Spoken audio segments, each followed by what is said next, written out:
This is With a Sanctified Art by Sarah R.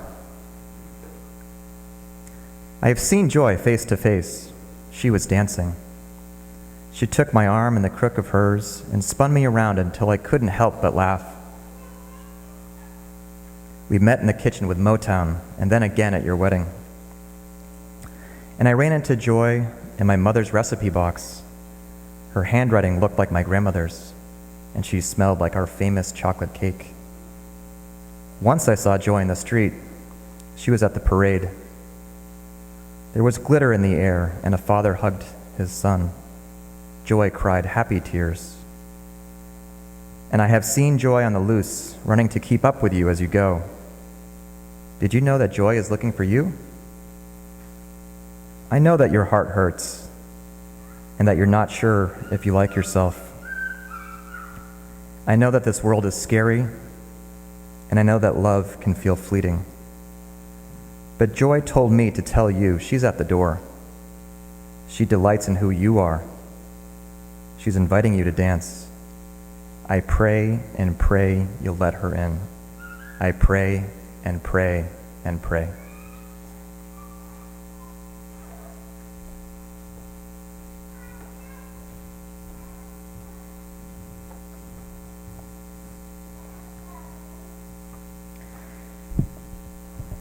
So, just a few years ago, I went to an Indigo Girls concert with my sister. The Indigo Girls, who I have loved since high school, I have only seen in concert a few times. And they, after 30 years, have this incredible way of working the crowd, a crowd full of mostly devoted fans who belt out the lyrics to their well-worn and beloved songs. And so here we are at the Orpheum Theater in Boston when I hear it, a few songs in. A woman starts screaming at the top of her lungs, "Kid Fears!" This is her request of a song to be played. The concert goes on, and by the time we are about halfway through, between every song now, the same woman, about 20 yards off to my left, yells, "Kid Fears!" more and more emphatically. A request that seems to be ignored from the Indigo Girls so far away on the stage. And I, ungraciously, feel my own eyes start to roll. I really don't like that song. Well, I don't dislike it, but the Indigo Girls are on tour for a new album, which means that half of the songs that they are playing I already don't know, and I'm here to sing along to my old favorites. And if they sing Kid Fears, I start to think, my annoyance growing by the minute, that means that the songs that I most want to hear will be bumped off the set list. And Closer to Fine still has not yet been played. And the concert goes on, and the same woman keeps yelling, "Kid Fears!" Her voice getting hoarse, almost sounding desperate between every single song. And no one else has joined her in yelling for this particular song. Which, let me just state for the record very clearly, I want you all to hear this. This is a medium okay way to have your request heard at a concert. It is not an appropriate way to have your request heard at church. Okay? So other people have started yelling out other suggestions at this point, and my thoughts begin to turn very ungenerous to this woman off to my left, thinking things along the lines of, "No one cares, let it go, friend." But she yells, "Kid Fears!" one more time, and I notice something shift in me, and I realize this song means something to her, something big. And I realize that other people are realizing this too. Now it's getting toward the end of the concert, clear that the Indigo Girls have a well-choreographed, pre-planned set. Assistants are seamlessly swapping out a million different guitars with different tunings for them. And I see them step back away from the microphone, lean over and confer with each other, and come back and begin playing the opening chords of the next song. And it takes the crowd just a moment to realize what's happening. as the opening chords of Kid Fears begin to play, a clear deviation from their plan, and the whole crowd just starts screaming in applause, affirming just pure joy, because everyone has realized how incredibly important this song is to her, important on a soul level. This crowd is full of people who have been transformed by one song or another of theirs, and we know this feeling of our song being played, that song that speaks to you so deeply. And I get chills. I am in complete awe of the vulnerability that this person has helped us create. This sense of intimacy and connection when she shared her heart's longing with the rest of us. And tears of joy well up in my eyes. And even though I still do not particularly care for this song, I sing my heart out. As my sister and I walk out into the cold downtown Boston evening, I ponder my own transformation from annoyance to connection, from dismissiveness to joy.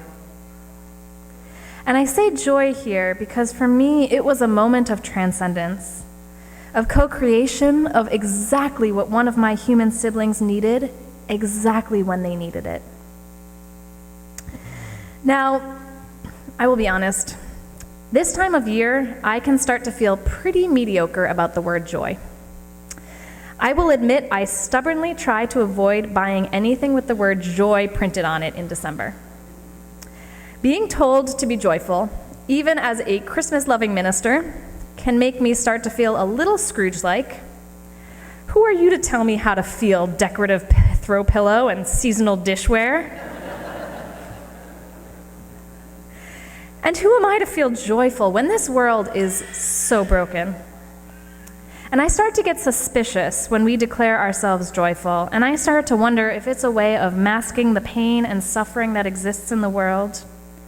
It can seem so saccharine and so sugary sweet and so manufactured, and I am a stubborn person, and even though I might feel joy, by golly, I stage a little internal joy resistance.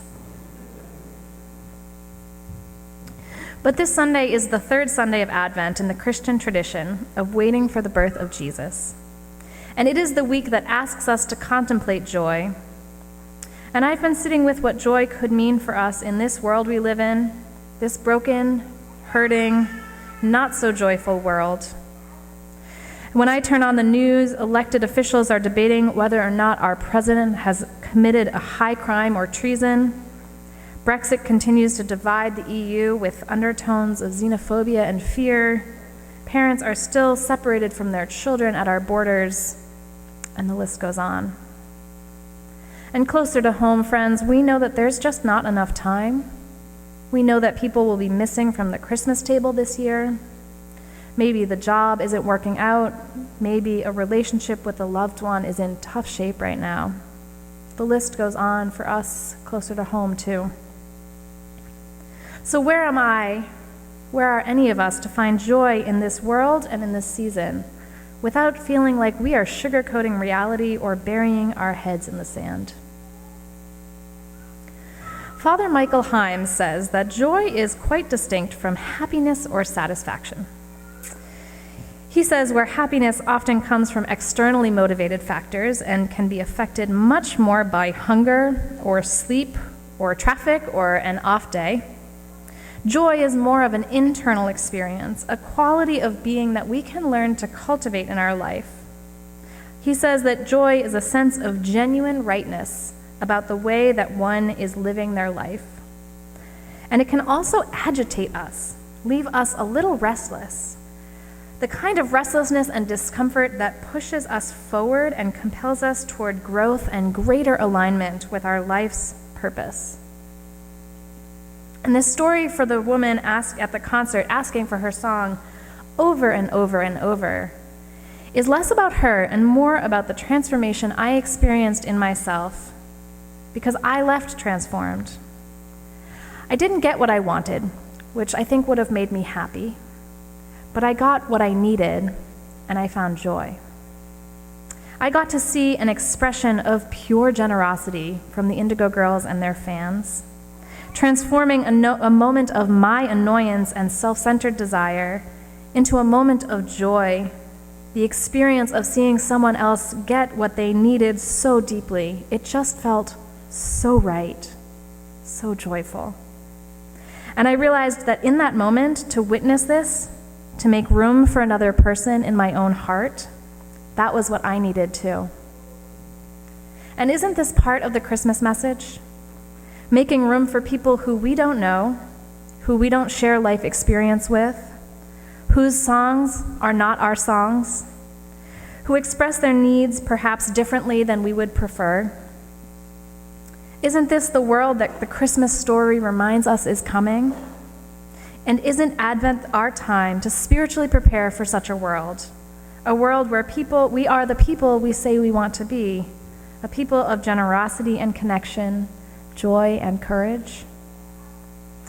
And yet, friends, we know that we do not yet live in this world of joy and generosity and justice and connection.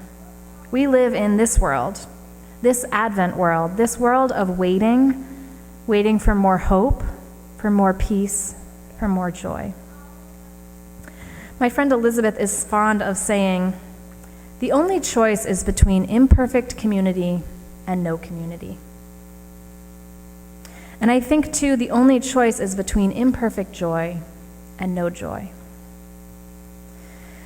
Researcher and author Brené Brown notes that joy is not an uncomplicated emotion. Joy is actually a very vulnerable experience. It is vulnerable because it means that something is valuable to us, and it often comes in fleeting moments. And joy reminds us that the most valuable things in our lives are so fragile and so vulnerable. Brené Brown says, joy is the most vulnerable emotion we experience. And if you cannot tolerate joy, what you do is you start dress rehearsing tragedy. Dress rehearsing tragedy, she says, is imagining that something bad is going to happen when in reality nothing is wrong. She asks, how many of you have ever stood over your child while they're sleeping and thought, oh my God, I love you so much, and then pictured something horrific happening?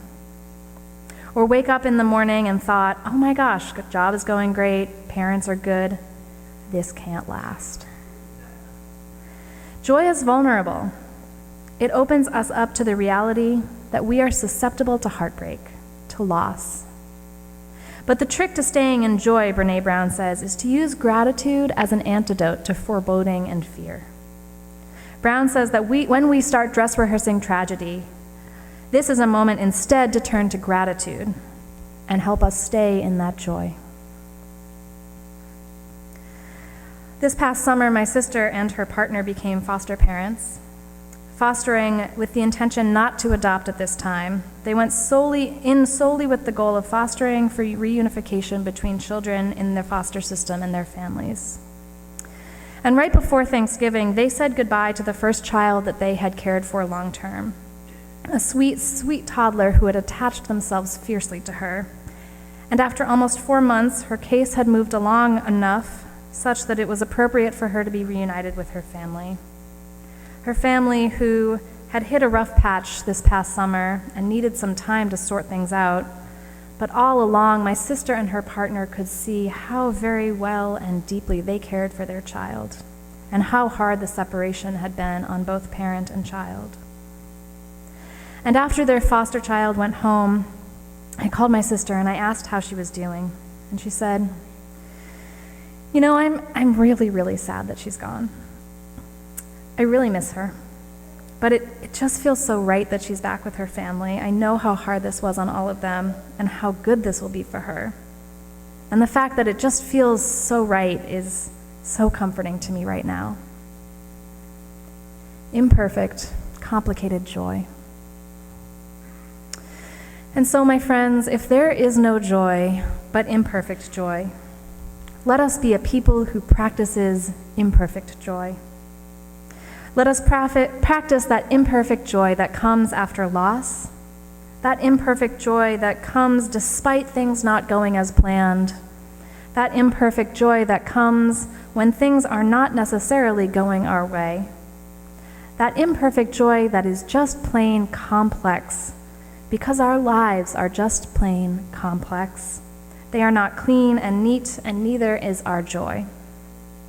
Joy comes to us in those fleeting moments, and too often we go out looking for it in extraordinary moments, that we miss it in those quiet moments, those ordinary moments, those moments of contentment and connection, the sense that things are, perhaps for a moment, as they should be.